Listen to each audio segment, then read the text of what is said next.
looking at the business and saying, we're generating all this data, let's collect it, and then make sure that we're accessing it and using it to make decisions that improve our customer experience has been a really huge unlock for us. And the more people can think of this as, how can I generate data, analyze it, and then make good decisions? I mean, you have the data there to make good and bad decisions. So why not access it and let that drive how you interact with people and allow someone to get a real personal feeling conversation based on that CSR having a really detailed history, and that they can see the last call was a really great one. They shouted out our technician for showing up on time and using his shoe covers. Like, remind them of that, bring that up, and really improve that customer interaction so they feel like it's personal and high touch and a human-to-human connection.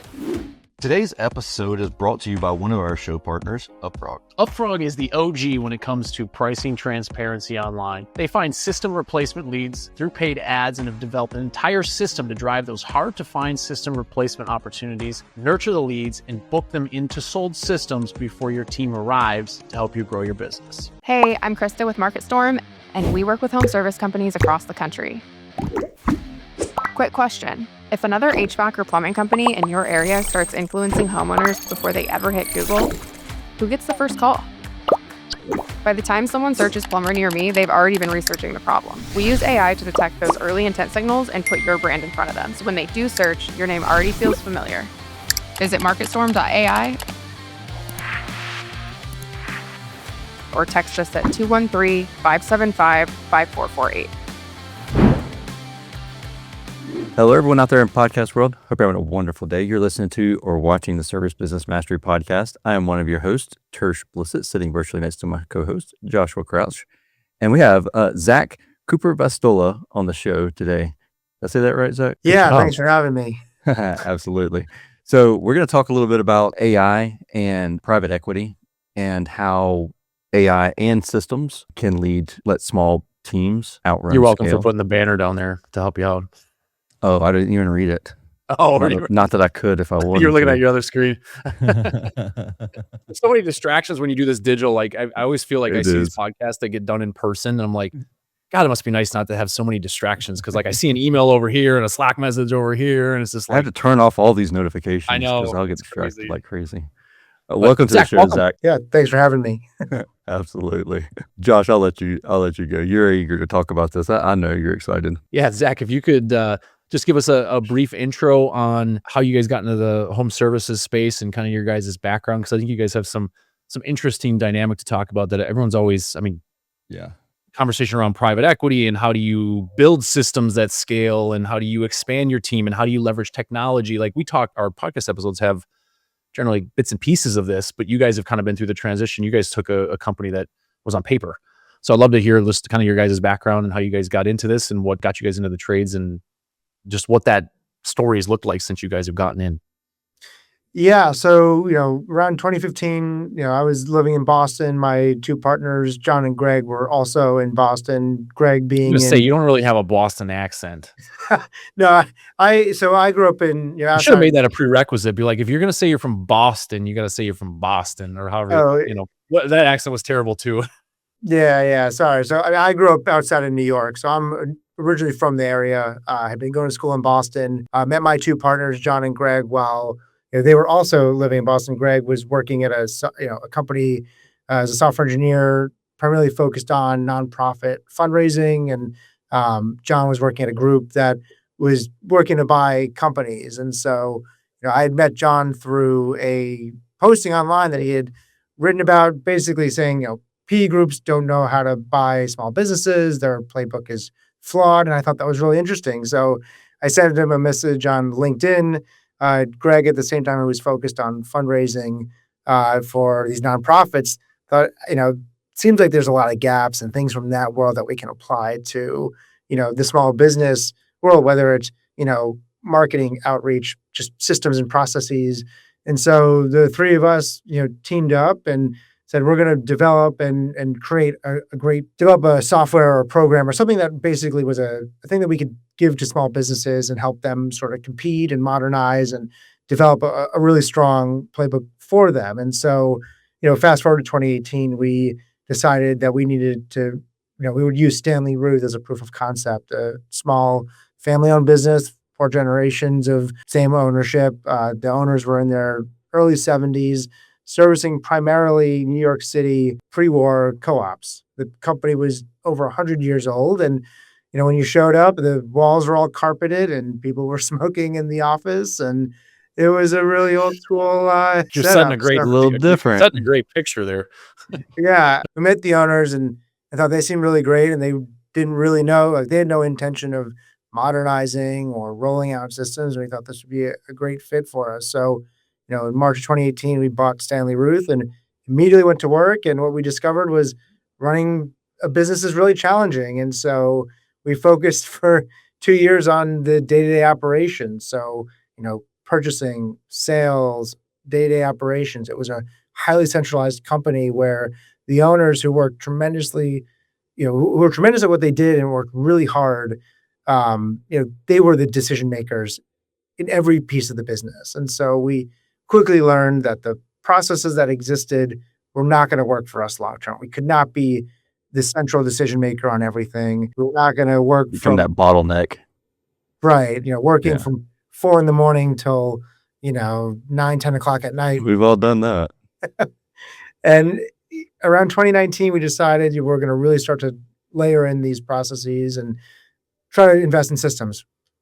We put in place Service Titan, set up new phone systems, and really went to work on trying to modernize and get this company up to where we wanted it to be. And I think, we did a really great job of deploying those tools, and the technicians were really excited about it. I think at first that transition from paper-based, where you were reading these handwritten notes and trying to figure out, Yeah.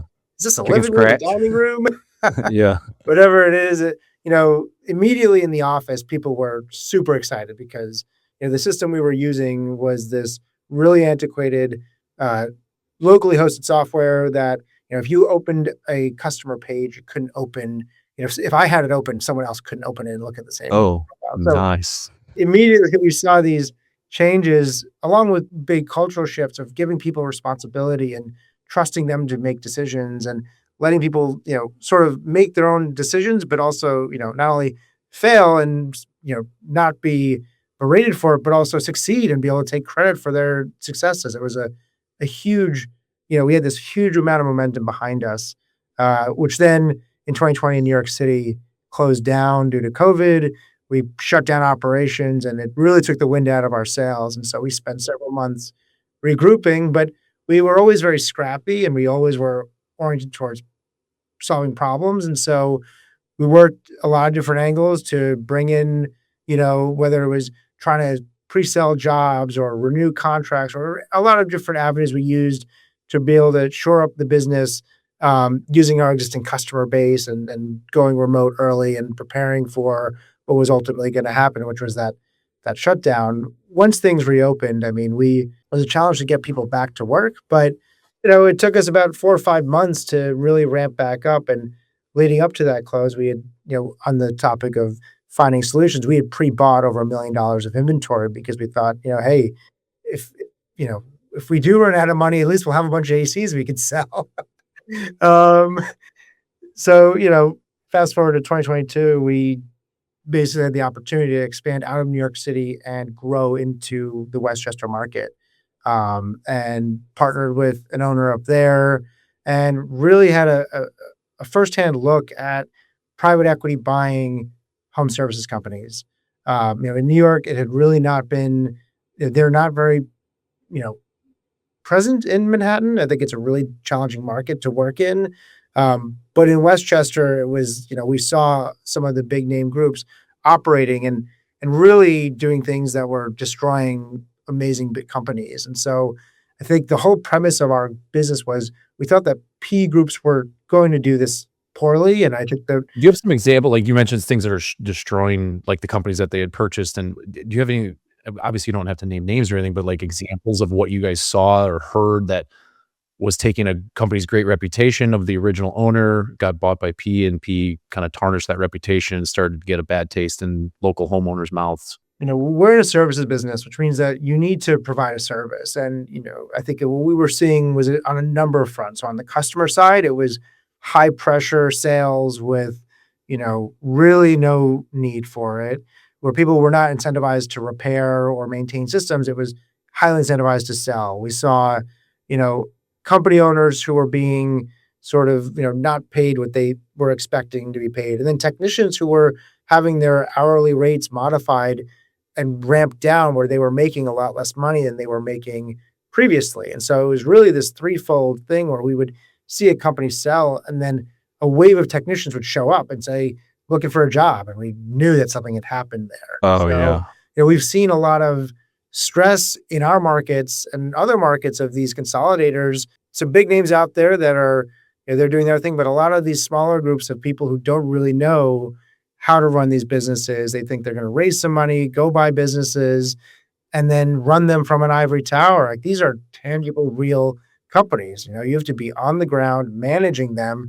You can't sit in an office building somewhere and expect that, that everyone's going to continue to work for you. I mean, you need to be on the ground motivating people and building a culture, because if you don't build the culture that you want, someone else will, and it's not going to be what you're looking for, is my guess. Whenever you acquire businesses, because you've acquired several, correct? Sure, yeah. How do you prevent the mass exodus? Because even if you come in with the best of intentions of having, maintaining culture, you still have to change some things, because otherwise, if they were super profitable before, then why sell? I mean, obviously there's some situations where they would sell even though they're profitable, but you're going to have to come in and make some changes. And oftentimes people don't like change. And so whenever you even talk about change, then there's usually an exodus of some percentage. And there's also the assumption that as soon as a company comes in and purchases your company, that they're going to change things. So how do you prevent that exodus whenever you do purchase the company? I think that ultimately comes down to building goodwill with people. I mean, for us, like, we are owner operators. We are not a fund or a group that's just investing in businesses and then expecting them to run on their own. So, we spend, like, my partners and I and our team, we spend a lot of time at at every location, and we've got about a dozen locations across the tri-state. I mean, it's a lot of driving, but ultimately people don't like change. But if you can show the value in what you're providing, which is, hey, we're going from this system that, causes you a lot of, stress and time, and, you show the benefits and display them, and also just, give them examples and say, look, yeah, this paper ticket system that you are reading and spending hours trying to interpret, like, we're going to set up a new company or a new software, that technicians have access to, that you have access to, and we have free information that anyone can access. Like, no one wants to have an opaque process in their business. So I think it comes down to just showing the benefit, having the confidence to, make good decisions and say, look, well, these are the systems that we're running, but also knowing it, right? I don't think anyone should roll out a system unless they've vetted and understood, we're a service titan company. We think it's a good product for what we need, but other people might think that there are other products out there that would be better for them. And I think ultimately you need to understand the product you're showing people, but also show that it's ultimately a benefit. Change for the sake of change is not, you're going to have a hard time on that. But I mean, that's one consistent thing with our company, is that change is normal. Like, it happens a lot whenever we find a better way of doing things. One of the things that was talking about this a couple of days ago, and actually, I think on our last podcast episode, we were talking about that, and that's pay change. And like, when you come into a company and the pay structure is set up a certain way, and that's the way that everybody's used to doing it, how long would you typically say, if you did keep something like that in place, like, because you don't want to come right in day one and change every single thing in the company, because that's how you get mass exodus real fast. Mm-hmm. How long would you say you keep a pay structure in place that you didn't necessarily do? And have you ever come into that, not necessarily like a pay structure, but any kind of system where you had every intention of changing the system to the way you do things, but then you seen that company was actually doing it, like the structure that they're doing it, the system that they're doing, is actually better than the one that you have currently? Yeah, and I just want to adjust one more thing on the change side of things, which is, I think pay systems, whatever it might be, ultimately, there's a lot of businesses out there, and a lot of them are doing things that are really great, and some of them are doing things that need to be improved. And ultimately, at the end of the day, the best way to convince people to, embrace a change is to listen to them and understand them. And we spend a lot of time with our people asking them and trying to get feedback to say, what are the pain points for you? Like, what are the things that you really love and think work really well? And so I think when you ask people what is a challenge for them, they will tell you, right? And so I think our typical philosophy is to try to address those things early on and incrementally change other things that, maybe aren't really pain points and that really won't garner much goodwill. And on the pay side, we typically don't change pay structures. In fact, people typically will make more with us, but our general approach is to find people, empower them to elevate themselves within the company. And what does that look like? It could be anything from, a really talented sales manager who maybe should be the GM at some point, or a really phenomenal, technician or apprentice that maybe could be a foreman or some sort of leader within our organization. We've seen people rise up within our company, and we're approaching 350 people every, corner of the business. I mean, you really can never discount anyone. And we've had a lot of success in giving people the opportunities, to succeed and take ownership and run with their ideas so that they can say, maybe this guy who, was a apprentice who's really talented on the computer, maybe he could be a inventory manager or whatever it may be. So our general philosophy is, try to elevate people, allow them to raise the bar, and then pay them for that versus just, I think, and some people, they want to be on a commission, right? Salespeople, like a lot of the times we see sales commissions that don't quite make sense. And if, everyone feels that way, we'll, put in our standard, sales commission. But, in general, we try to pay people more and we try to elevate them so that they can achieve that and do better by themselves. Like one of the best things, one of my favorite things about this business is, seeing people who've been with us for, we've been at this for 8 years. And so there are people who've been with our company for, 30, 40 years, but there are also people who have been with us for 8 years, and seeing someone who is a junior employee, put in a PTO ticket because they're closing on a house or Yeah, that's cool. it is the coolest thing when you can see that someone has been working with you, you've allowed them to elevate, and now they're providing for their family and building their own sort of, their own life. I mean, that is so rewarding. And I can't, yeah. I mean, it's 100%. Yeah, That's always absolutely. exciting. What's interesting, so like Tersh and I, we've had, we have some good friends who are in M&A and stuff like that, but they're typically helping someone sell their business and that person is wanting to exit at some point. You guys are buying businesses to keep them and build essentially under your umbrella. And you guys, sounds like you guys are pretty still, the three of you are still really involved. So is there something different that you believe you guys look at because like there's probably people out there listening to this that, hey, instead of selling, why don't I go buy some local competitors? And what sorts of things did you guys look for that were appealing to you to bring in a company that enhanced your culture, not made it worse, or enhanced your business overall, at least from a value perspective? What kind of things did you and your partners look for that might be a little different than what a private equity company looks for, who they're just building it into their portfolio? They're going to sell the portfolio to a big bank at some point, or like a BlackRock or whatever. Roll it all up. Yeah, they're all just going to roll it up, and they don't get to know the people and see them buy the house and all the things that you just shared. What does that look like for you guys? For these large buyers, all these companies, there's a number on a spreadsheet. No one sees when, the field manager takes off time to go buy a house, or, when someone's able to go buy a new car and really sort of receive those benefits of their growth. For us, I think it really comes down to the culture. And I think, there is a base level of financials that need to make sense, right? You can't, you've got to make sure that you're, not putting, either an unreasonable amount of debt on the business or putting the company in a position where it would be strained in a post-close world because you overvalued the business or you tried to meet some expectations that were unreasonable. But for us, I think it really comes down to the culture of, do we have the opportunity to meet with every employee before we do something like this? No, right? And typically we don't meet with any of the employees, but typically you can find clues within, what is a good culture of a business, and the owner is always a really great reflection of that. And I think we've been really fortunate that the people that we've worked with, the owners that we've either partnered with or that have sold to us, we were able to say, these are people that we want to work with. And we spent a lot of time building that relationship and underwriting and saying, is this person someone that we want to work with? Are they someone who would, foster a great culture? And you can see that when you walk into an office, right? Things are organized, it's a, well-maintained. You walk into the warehouse. I mean, there are There's not real boxes everywhere.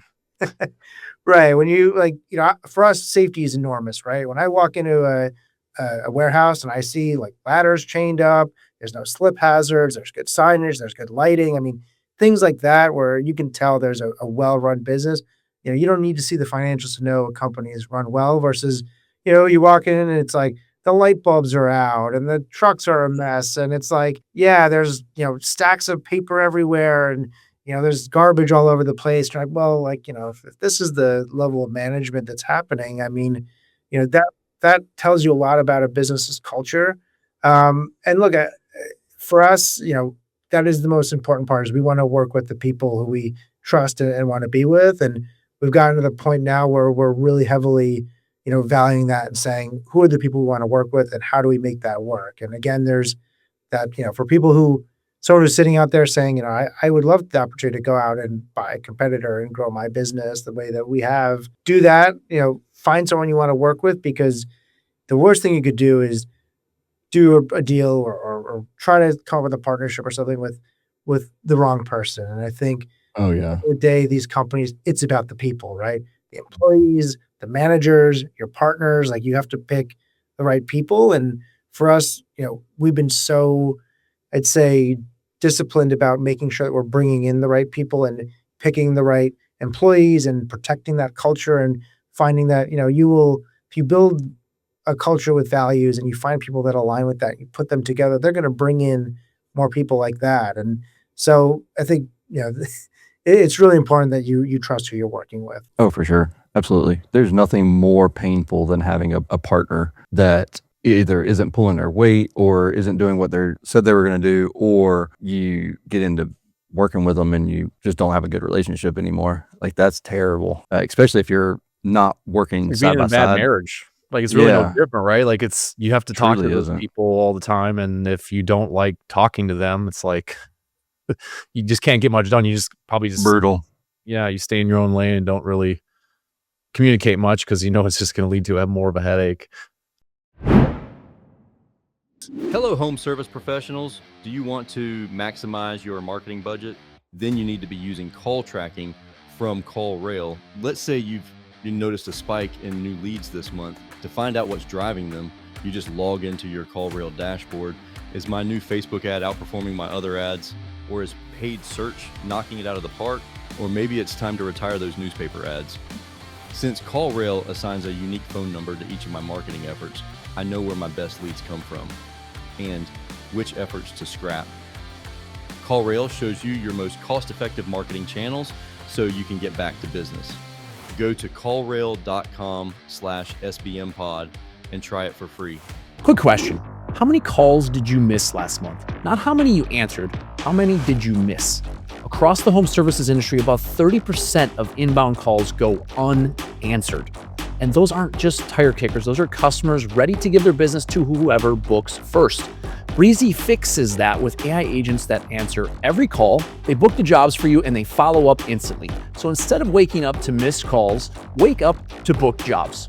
If you want to see how many jobs you're losing right now, go to getbreezyapp.com, use code SBM, and they'll give you $500 towards Breezy on us. Now back to the episode. If we go backwards a little bit, in 2018, you guys were on paper when this first company you guys acquired, and you mentioned some changes. Obviously getting the CRM, that's usually like one of the first things people do. Now, there's been an explosion, and I don't think I'm over exaggerating that, of technology in the home services industry since COVID, and even more so since AI came about in November of 2023 or 2? I don't even remember. I don't even remember. 22 maybe. It feels like forever ago. When you guys are, especially at a company getting close to, 80 to 90, 100 million this year, a technology decision is probably a lot different than it is when you're at $2, $3, $4 million company. Yeah, You make a I can decision, only you can roll it out imagine. to a few people, and you can be on your way. Well, how do you guys evaluate technology to see if it's going to benefit the team, make you more efficient? Like what's the decision-making criteria look like for you guys at that scale? When we started this business and started our thesis of trying to deploy technology and systems into these companies, a lot of the things that were best in class back then were very different and probably a little more table stakes today. And a lot of people that was not a hot market. People did not want to see that. And we received a lot of resistance to the concept of technology and home services and the trades. Today, I mean, you go to a conference and everywhere you look, there's some AI company that whatever it is trying to sell whatever product. There's almost more AI voice companies than marketing companies, which is saying something. That's a lot. That's a lot of companies. Right. You walk around, you're like, I don't want to make eye contact because someone's going to try to sell me some AI voice company. What do you mean? I own a marketing company. I didn't tell you this before. And so I see people look like they're looking around and all of a sudden they see the marketing company lock eyes and they're like, oh yeah, no. No, Don't look yeah, at we're nice people. I promise. I'm not going to say anything. But anyways, but yeah, I'm curious just what that looks like because it's such a big decision. One, the contracts are a lot bigger when you have 350 people. That sometimes got to be, you got to have at least half of them as users or whatever. But it also can make such a huge impact if you get the right technology in place because you can save probably thousands of hours or get rid of monotonous, tedious things that everyone does every day that it doesn't fill their cup. And that's why I asked the question. Early last year, I remember we were starting, like AI was starting to pick up and it was becoming this thing, and ChatGPT had sort of evolved from this like sort of, parlor trick chatbot to like now this can actually like you can do things with it. do stuff. Yeah. We had a meeting and my partner John came in and said, we've got to go all in here. Like this is something that is going to change the way we work. And I think we're all pretty tech forward and we were all really ready to embrace this, but we really had some trouble understanding like, well, what are the right products? And a lot of these companies are very early stage and they're pretty small. So if you make a bet on a new startup company and you're spending, hundreds of thousands of dollars a year with them, what are the odds that they're actually going to survive? Like, are they going to get bought by someone? Are they going to make it to their next funding round? And so it was a mixture of underwriting. Well, will this business exist in 18 months? But also, is it the right product for us?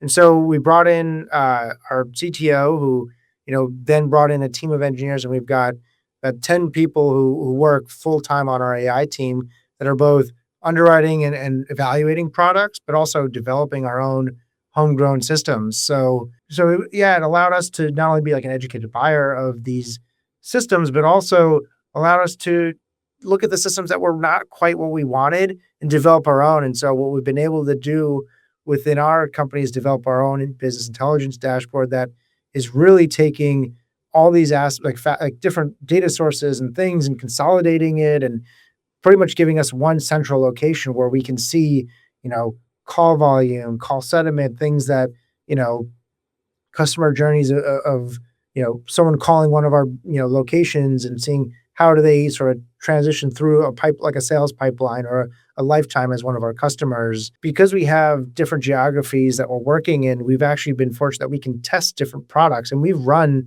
side-by-side trials with different companies to say, well, let's see, sure, everyone's demo is shiny and fun and exciting, but once you get it on the ground, I mean, sort of commit every employee to one product, we have to really be impressed. And so we've been running these trials back and forth, but the embracement of the amount that our employees have embraced it is really surprising. And, now we're trying to set up this understanding that everybody's a builder. And so everybody has we have an LLM that we use that everybody has access to. They're building their own tools.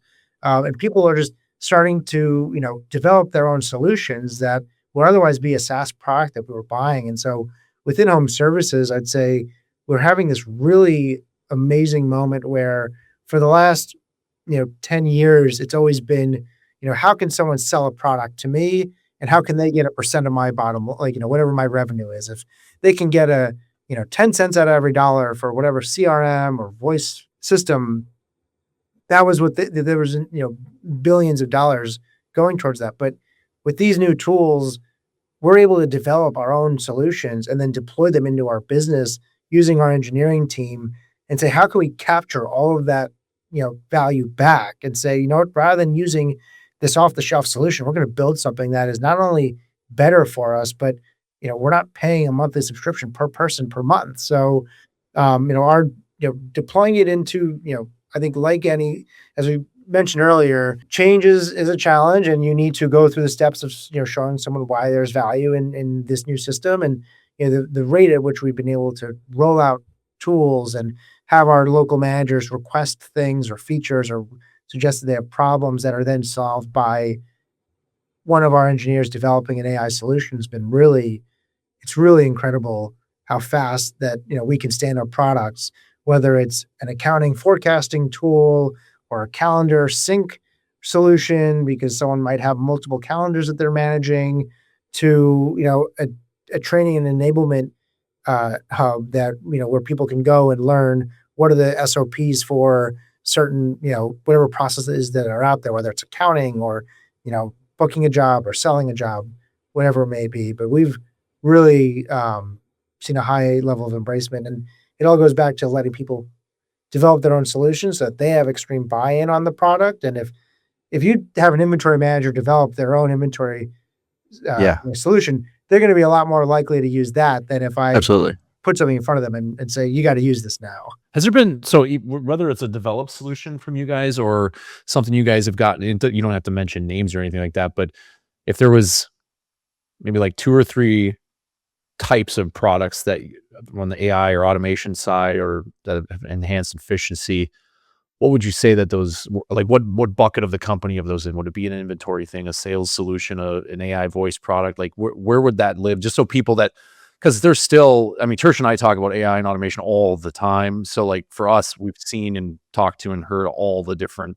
products that are out there, but there are still a lot of people. It's hesitant because one, rolling something new out, like you mentioned, is challenging, and not everyone is a good enough leader sometimes to get buy-in on those changes. They make those changes and they're like, team's gonna have to figure it out and jump on board, instead of like, almost like selling them on why we're doing this and the reason behind it and how it's going to make their life better. But I'm curious if there's just a couple things that you've seen, like as far as like if we could take like prioritize by biggest impact it made for you guys with some sort of new solution, whether it's developed or not, but internally, what does that look like? Or what kind of improvements has that made for your guys' business as you guys have scaled to like 80 plus million? Yeah, I'd say on the sales side, we've seen a really huge improvement. And, I think there's, to your buckets, there's that back office, there's accounting and things that basically just need to happen that are repetitive and easy to automate, whether it's like exporting transactions or booking, whatever, invoices are for the day. Like those are basically just repetitive actions that, we can automate pretty quickly. But then there's processes on, that would typically be more of a human handoff, like a sales handoff, right? Like on the sales side, we've seen, a huge improvement on conversion.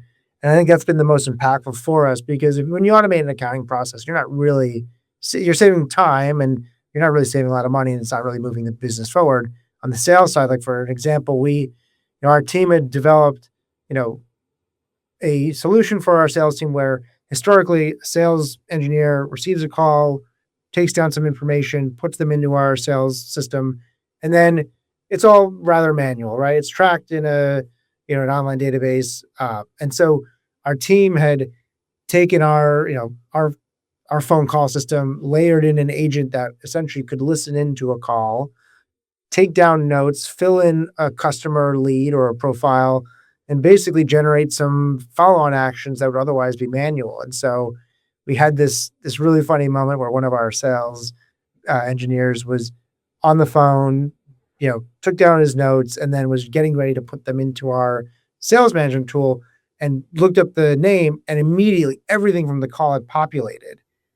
And so so there was no address or email or any of these things that people, always complain about saving all that information or the notes from the call. And he runs over to the AI team and is like, what just happened? Like, what is this? And so the whole team who is incredibly embarrassed, and they say, we're so sorry, that wasn't supposed to launch. We'll turn it off. And he goes, no, don't turn it off. You have to keep doing it. Like, this is amazing. And so I think our general approach and the things that we've seen the biggest impact from are, where can we take processes that were taking our people away from interacting with customers, which is like data entry, trying to figure out where, where leads need to go, automating that so that our people can spend more time interfacing with customers, whether it's sales or booking service calls or whatever it may be. And I think I love that that's you said where, that.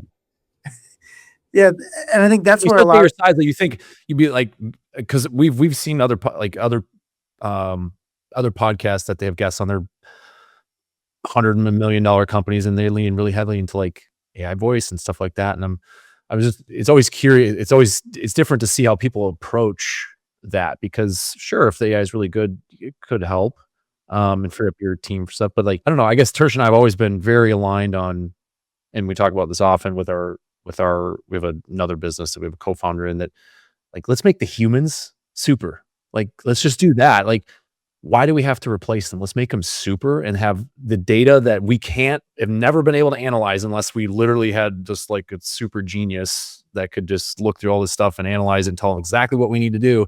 Tell me what we need to do. Let the humans do it, and then let the personality shine. Like, let's start having fun instead of, just always having to be a robot on the phone and say the same thing over and over again. Like, smile. Let's focus on like the softer skills, because I literally, who was it? I was talking to someone this morning. This really, really smart guy with where AI search is going and stuff. And just like the whole shopping experience, he's actually spoken at these Google marketing live conferences overseas and stuff like that. So like, he's pretty bright. And just like by 2030, he's like, the whole shopping experience is going to be different. Like, agents are going to be booking calls and buying stuff, putting it in your cart, and they're probably going to be checking out for you. And I'm just like, oh my God, like, we are not ready as a species for this yet. Like, how many fraudulent or transactions, like, no, I didn't really want that. I wanted this one. And like, this is going to cause a mess, but let's just make the human connection better. Cause people are going to, I feel strongly like people are going to start having an anti-AI. Oh, they Especially already if do. it's on the front lines. Like, if it's behind the scenes, nobody's going to know whether you're using it or not to train your team or to analyze data or to fill in transactions. But they will know if they're talking to one. Yep. yeah. And Or chatting on the website with one. And for us, I think our general philosophy is, while everybody's out there trying to figure out how to make their customers interact with AI agents, we're trying to figure out and come up with solutions that allow our people to spend more time interacting with people and taking out those monotonous tasks that get them off the phones or get them distracted or have them doing other things. And look, there are companies out there that works for them, but for us, like, the people are important, and having human to human interaction, I believe that is going to always remain, a really important part of this business. And I think that people will pay a premium to know they're talking to a person that knows their name, knows who they are, and isn't just another AI bot. And again, I think that's where these small businesses, though, and companies that are out there that are trying to compete with private equity, like, they don't need to eliminate their call center or their CSRs to compete with a PE group. They just need to figure out, how can I get my people to 10x? And what does that look like? It's not eliminating them. It's getting them away from doing the things that don't really produce the business money, like data entry and booking, these manual processes. I mean, there's a lot of really neat tools out there where you can 10x your existing, employee base, and take a CSR or two CSRs and run at the scale of something that's like a 20, 30 person team, that was, 5 years ago. Yeah. And then you can analyze the data within seconds. I mean, I think that's mostly what I use. I'm analyzing stuff that I never thought I'd ever be able to analyze for our business. Like, it's just, it's wild. And it's so helpful though, because it gets me to the point of like, I can make a decision now because I actually have the facts. All the information. Instead of these huge spreadsheets. And I'm like, oh my God. I'm like, you're looking at one line, like, okay. And then the next one, I'm like, shoot, what is that telling me now? You just kind of, you get more confused the more data you look at, because you're like, it's just too much for our brain. We're not computers, but the computers can spit out, okay, here's the top 5 things you need to know. Great. Now I can do something with this because I can read through that and make a decision. And there's just so many, like, especially at your guys' scale, inventory. I mean, if you guys are buying 1 million, this is obviously you said before, but $1 million in inventory. Like, how well was that inventory used? What systems did you buy the most of? What parts did you buy the most of? What filters did you buy the most? Like all these different things that you can have different discussions with suppliers about, like, hey, we buy a lot of these and we're going to focus mostly on these. Let's get a price break on that specific item because we're going to purchase more of them from you if you give us a good price. And so you can have like really in-depth conversations that most people just like, man, I bought the filters. Well, that's the stuff that suppliers make their money on. They don't necessarily make their money on equipment. They make it on PVC and fittings and pipe and all these other things that it's pennies, but they make 40, 50% margin on that stuff, which of course, we can start getting that money back in our pocket now because we actually can have that conversation, know exactly what we buy, how often we buy it, how much we need. So I love your guys. I love the fact that you guys are, and there's no wrong way. Like just if you lean heavily into AI and you love the technology, there's no wrong way. It's just, I don't know. I'm not ready to replace people yet. I don't like, you see these movies. What was the movie with Bruce Willis? It was like, they stay at their house. It was, and they use like these robot bodies out in the world, but they're in like I can't think of the name of the damn movie. It was pretty popular. I don't know. I'll find the name of it. Some weird stuff you watched, Josh. Was it Surrogate or something? Yeah. Yes, that was it. Where they like, he was a cop and he didn't like the way the world was going because like everyone used these surrogates and of course they did all this crazy stuff because it wasn't actually their body. It was like the body they bought or something. They just tapped their brain into it. And he ended up killing the whole system in the movie because he was like he was the only cop out there fighting against all these robots, essentially.